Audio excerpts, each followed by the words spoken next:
Thank you for clicking on my video today about how you can start composting at home. But before I get into the how-to, I just wanted to thank you for having an interest in composting in general.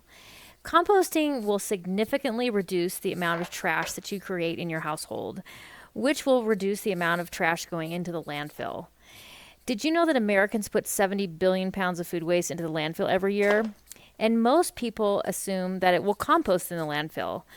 But that is not the reality. Food does not compost in landfills. It's a closed environment with no oxygen, and the food cannot compost. It just decomposes and releases methane into the environment, which we all know is not a good thing.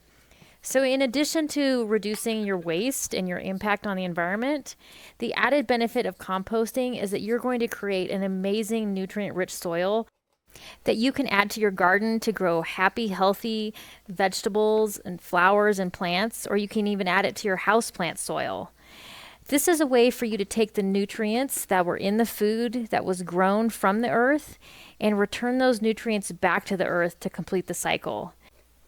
Composting is just such an all-around great thing. I hope that you will be inspired by this video to start composting in your own home today.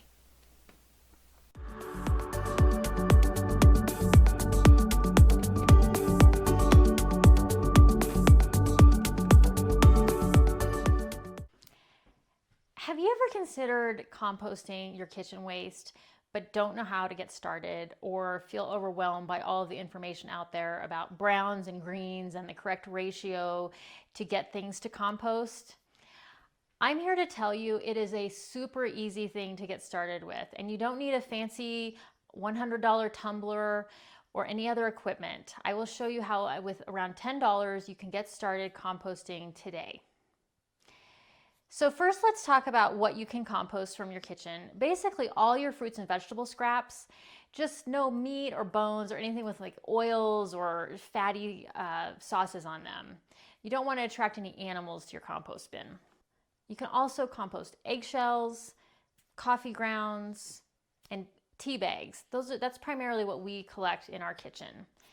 Now you'll need some brown materials as well, but I'm going to go into those in a minute, but let's focus on how you can collect this stuff in your kitchen. So try to make it as easy and convenient on yourself as possible. Otherwise, you may tend to throw yourself in the garbage still. So what I like to do, this is my prep area where I chop most of my vegetables and prepare our meals. I have a container that I put all of my food scraps in. And this is a repurposed whey protein container that I like because it's kind of transparent and has a really wide mouth on it. And then it also has a nice screw top lid. And you can put your stickers from all your vegetable on top of that and just throw them all away at once. I've also used a large coffee mate creamer container. It's not as transparent, it's not transparent, but it also has a very nice wide mouth on it and has a handle on it, if you can find those at your local Costco, those very large coffee mate creamer containers. So that's the first step, is collecting your kitchen scraps. We talked about collecting our kitchen scraps, which are those green materials, and we're going to add that into our compost bin. But we also have to add brown material, and these are carbon-rich materials so that the microbes have something to eat. And you need to add your browns into your compost bin in about 2-to-1 ratio. 2 browns to 1 green, and that's by volume. But you don't need to get hung up on this. Just add what you can. You'll know if you need to add more browns because you'll have like a real wet, moist, soggy compost bin, and it might smell or you might have bugs. So you can always err on the side probably of more browns than greens, but don't get hung up on the ratio. Add what you can. Some things that you can use for brown materials would be old cardboard boxes. You can cut up Amazon boxes, just don't put the label in there. You can use old paper egg cartons. I use those a lot and kind of rip them up into smaller pieces. You can use the paper packaging in Amazon deliveries that you get, those big long ribbons of brown paper. Just any cardboard, paper products will work. But the best thing to use is dried leaves. And that's why fall is such a great time to get started composting, because you're going to have a generous supply of dried leaves. And if you don't have them, maybe your neighbor does, or I bet you could find somebody on Facebook Marketplace trying to get rid of leaves. And we love the leaves. We don't bag them and send them to the landfill. We leave them in our yard for the bees and the insects to make their nests over winter. But I am going to clean these up and make the ones that are in the yard into a big pile so I can add that to my compost bin over the winter.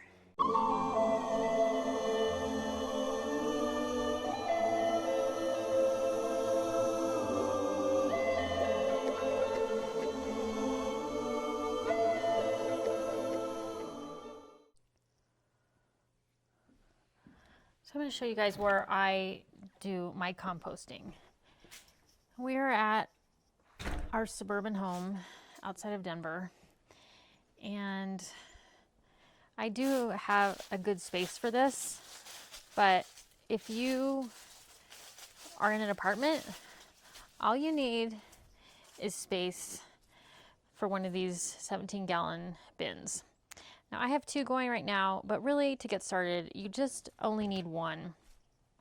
And I like to compost in batches or in bins, as opposed to one of those tumblers. Now those tumblers, they're super expensive compared to these. These run about $10 a piece, and I think they run for about $100. And the thing is that that's a continuous cycle, so you're always adding your materials in and turning it, but you never get a finished product because you're continually adding new material in.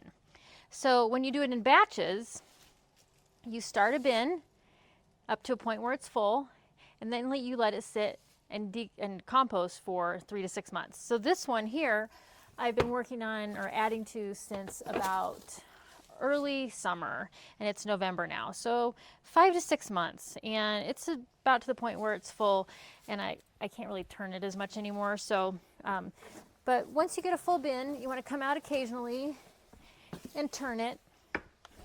And if you feel like it needs more leaves or brown material, you could add that, but you want to kind of, once you've decided to let it go, you want to not be adding more to it. And if it's dry, or you can tell if it'll be dry. In the summer it gets really hot here, so sometimes these are dry. I'll just go ahead and make sure that it's nice and moist. And these don't smell at all. Like, you're not going to have a problem with odor. It's just really amazing how it doesn't smell. So I'll go ahead and cover this one back up, and we're going to go and start a brand new one so I can show you how to do that today.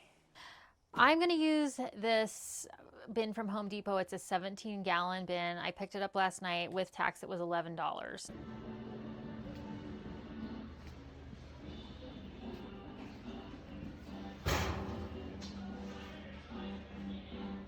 So you can use any sort of plastic bin, but don't use these. If you use these clear plastic Sterilite bins, they will crack and break in the heat and cold outside. Ask me how I know. To get started, we need to create some air holes, and then we need to create some drain holes, because occasionally, like I said, you're going to add water. So just, if you have a drill, I have a 3/8 inch drill bit.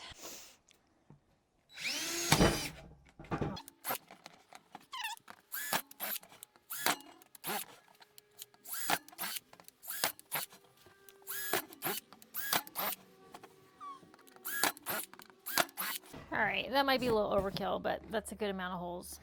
All right, on the bottom,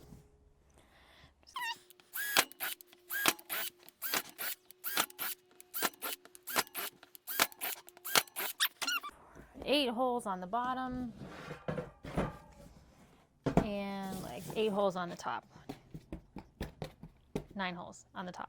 So I am gonna go grab some leaves and start on the bottom with a layer of brown. If you have some paper or some egg cartons, you could use that too. But let's go ahead and start with leaves.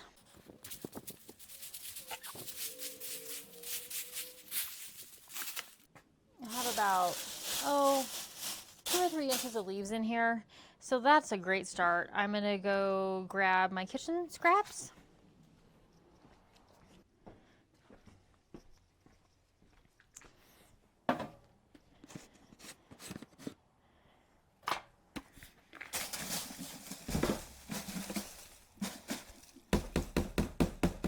I'm I'm not very good about chopping stuff into small pieces, but if you want it to break down faster, you can chop your peels and things into smaller pieces. And then I made soup last night, so I have a ton extra of more kitchen scraps. All right, so that's our start. And I'm going to take this over to the compost area.